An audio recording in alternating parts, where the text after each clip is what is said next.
It was the mid-1970s. Angola was on the brink of independence, but instead of peace, the country plunged into civil war. And right in the middle of it, South African troops, tanks, and air support. But why? What did apartheid-era South Africa have to do with Angola's internal conflict? After Portugal withdrew from Angola in 1975, three major factions fought for control. The Marxist MPLA, backed by the Soviet Union and Cuba, UNITA, led by Jonas Savimbi and supported by the US, and the FNLA, with ties to Zaire and the CIA. The Angolan Civil War wasn't just a local conflict, it became a frontline in the Cold War. But for South Africa, it wasn't just about ideology. It was about survival. So why did South Africa intervene? There were three major reasons. 1. The containment of communism. The MPLA was Marxist and closely allied with Cuba and the Soviet Union. For apartheid South Africa, a staunchly anti-communist state, a communist government in Angola posed a serious strategic threat. They feared a domino effect of communist governments spreading through southern Africa.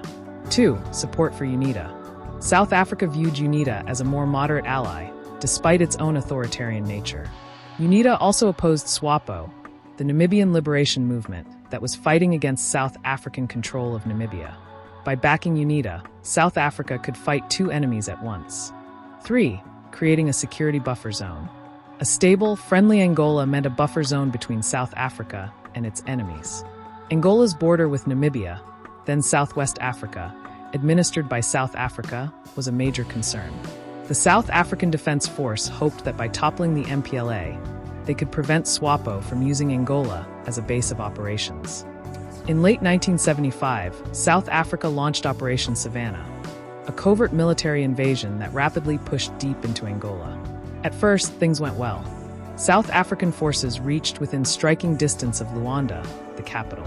But then things changed. In response, Fidel Castro sent over 36,000 Cuban troops to support the MPLA. With Soviet airlifts and advisors, the tide turned. South Africa, isolated internationally and facing increasing domestic pressure, began to pull back. The Angolan Civil War continued for decades, but South Africa's direct intervention was largely over by early 1976. Still, they continued to support UNITA covertly throughout the 1980s.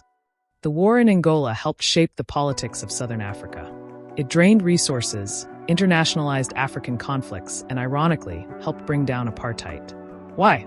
Because Cuba's military success in Angola boosted Nelson Mandela's cause and brought new pressure on the South African regime. So, why did South Africa intervene in Angola? It was about communism, control, and survival. But in trying to secure its dominance, the apartheid regime only hastened its fall.